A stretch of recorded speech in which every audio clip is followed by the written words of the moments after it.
Graça e paz, meus queridos. Hoje a gente encerra essa primeira série que a gente está fazendo a respeito de apologética. É com muito orgulho que a gente encerra essa fase e nós vamos encerrar com a nossa responsabilidade. Qual é a responsabilidade da apologética? Fiz um estudo aqui, comecei um caderninho novo e já venho para o estudo aqui com o maior prazer. Então vamos lá. Bom, ao falar na BBC, C.S. Lewis, o autor das Crônicas de Nárnia, falou como as pessoas costumam pensar em Jesus como um homem bom, um sábio que andou sobre essa terra, que veio nos trazer um presente de como vivermos na nossa plenitude. Como ele veio trazer um presente para nós, como ele foi um homem sábio, como ele nos trouxe instruções. Isso é o que o liberal quer que você pense. Depois ele perguntou de onde é que a gente tirou essa conversa, de onde a gente tirou essa coisa. De onde nós tiramos esse Jesus de brinquedo? Ele colocou, porque se a gente lê o Evangelho, a história de Jesus é tão grandiosa porque ele se mostra. Em primeiro lugar, a gente tem o ponto verdadeiro, que ele se mostra como Senhor e Salvador de todos nós. E nós, com ele, nós sabemos de onde ele nos tirou e a diferença que ele fez na nossa vida. Olha que coisa grandiosa que Cristo fez. Agora, ele também poderia ser um homem que estava se auto-enganando, ou seja, um lunático.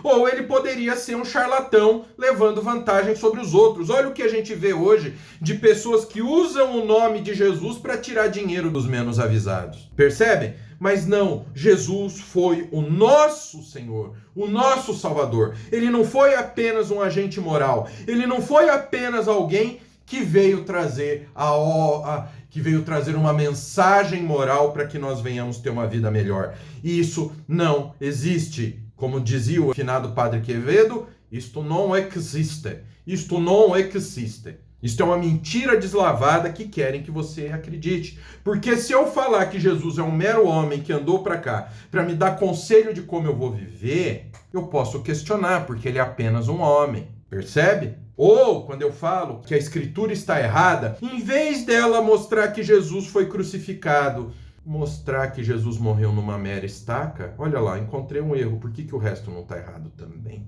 Cuidado. Então não, a gente já mostrou aqui que através do Jesus histórico, Jesus existiu. Jesus existindo, a gente vê o quê? Que a palavra de Deus por si só, a gente viu narrativas, histórias da Escritura confirmadas, muitas já, então é um livro real. E mais, vou falar mais para vocês. Não cheguei a mencionar na nossa série ainda. Que é o quê? Vocês sabiam que a Bíblia é o livro que mais tem textos-fonte? Textos que nos trazem o seu texto original à nossa disposição? Não são os textos, a carta lá, o evangelho lá que Lucas escreveu em próprio punho, ou o livro de Atos escrito por Lucas, ou as cartas de Paulo originais. Não, não é isso. Mas nós temos o texto original da Escritura no conjunto, no número de textos-fonte que nós temos da Escritura. É o livro que mais tem, ele tem milhares. Ele tem mais de 6 vezes mais textos-fontes do que o segundo colocado em ter mais textos-fonte, comprovando a veracidade do seu texto, que é a Ilíada de Homero. A Bíblia tem 6 vezes mais textos-fontes. Nós vemos obras, entendeu? Como a história lá de Gilgamesh, lá, todas aquelas coisas, que imita a Escritura, que imita a Bíblia, que rouba trechos da narrativa bíblica para colocar na sua história. Ou seja, a Bíblia é o livro mais falsificado que existe. Então, a gente viu o quê? Lembra que a gente conversou sobre o julgamento, sobre o tribunal? Então, a gente vê o quê? Com o que nós temos de indícios, com o fato do Jesus histórico e a Escritura, nós vimos que quem dá o testemunho da Escritura é confiável, porque aquilo aconteceu e Jesus existiu. Nós temos depoimentos do que aquilo que Jesus fez é verdade. Perceberam a grandeza? Então, se é verdade, o testemunho das obras e das palavras de Cristo que estão nos evangelhos, que estão na Bíblia Sagrada, são a mais pura verdade. Olha que coisa linda. E isso está nas tuas mãos. A gente tem um relato concreto daquilo que realmente existiu, de que ele, o Deus, se fez carne, veio aqui, nos ensinou, foi crucificado, realizou milagres antes de ser crucificado, depois foi crucificado, depois ressuscitou, ascendeu aos céus, mandou o seu Espírito Santo. Nós temos um texto original, um testemunho confiável dessa verdade.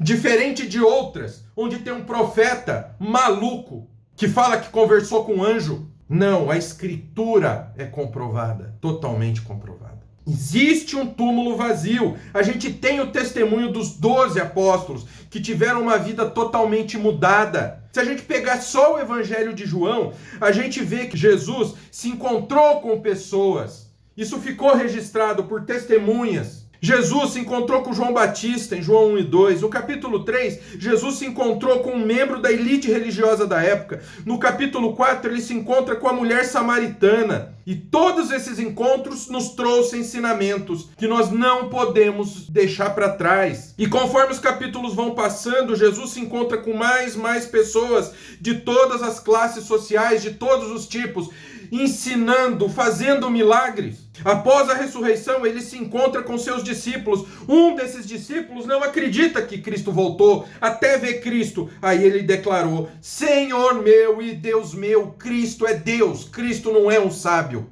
Está lá em João 20, 28. Esse é o testemunho sobre a pessoa e a obra de Cristo, do nosso Salvador. E é esse testemunho que eu e você, como cristãos, todo cristão tem que ser um evangelizador e tem que ser um apologeta. É nossa obrigação, para não ficar ouvindo um maluco de falsa profetisa dizendo que tem a árvore da vida em Marte. Eu e você temos a obrigação de realizar a boa apologética. Esse é o testemunho. Nesse mundo hoje, querem que nós façamos o quê? Você tem que respeitar todas as religiões, porque todas as religiões levam a Deus. Não levam.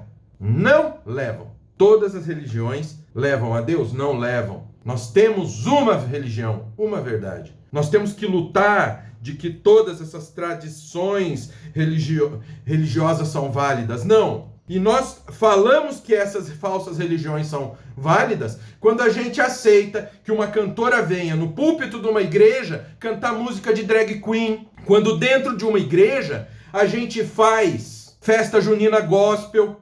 Quando dentro de uma igreja a gente coloca um cara para adivinhar CPF de pessoa. Cartomancia gospel dentro da igreja. Isso não é palavra de Deus, isso não é testemunho do Criador. Isso é paganismo. É exatamente o que Roma queria que os primeiros cristãos fizessem. Roma queria que os cristãos, não, você pode adorar teu Cristo, mas vem adorar nossos deuses também. Quando os cristãos falaram não, foram motivo de perseguição. Inventaram um monte de calúnia, exatamente como fazem conosco. Nos atacam justamente porque nós não aceitamos outro Deus. O cristão verdadeiro não aceita outro Deus. O cristão verdadeiro não aceita que digam que a Bíblia não é inerrante. O verdadeiro cristão não aceita que digam que a Bíblia contém uma parte da palavra de Deus. O verdadeiro cristão não aceita novidade atrelada à Escritura. Porque a nossa obrigação é pregar que só existe um Deus, uma só revelação e um único caminho de salvação, que é Cristo. E como cristãos, nós somos ordenados a defender essa única fé verdadeira. E é isso que eu venho te ensinar aqui. Por isso que nós, aqui no Seminário Nascido de Novo, nós somos um seminário teologicamente conservador. Não é o conservador que os papistas mentem para você e dizem ser. Não. Nós somos de verdade conservadores aqui no Nascido de Novo. Porque nós seguimos o que a Escritura nos traz. A palavra de Deus comprovada. Que foi comprovada como palavra de Deus. É isso que nós pregamos aqui no Nascido de Novo. E é isso que nós te ensinamos aqui no Seminário Teológico Nascido de Novo. Tudo que vocês aprenderam nessa série de apologética. Tudo isso você aprende em detalhes. Como chegar a esse conhecimento e como entregar esse conhecimento para quem precisa entender isso da maneira correta, como Cristo nos ordenou. É isso que a gente ensina. Então vem estudar com a gente no Seminário Teológico Nascido de Novo. Não vem mais ser enganado por esse lixo que está aí fora. Vem estudar com a gente. Estou aqui te esperando de braços abertos lá na área do aluno. Link para você se matricular aqui no seminário está aí na descrição ou então nesse QR Code aí na tela. Deus te abençoe. Te vejo na sala de aula.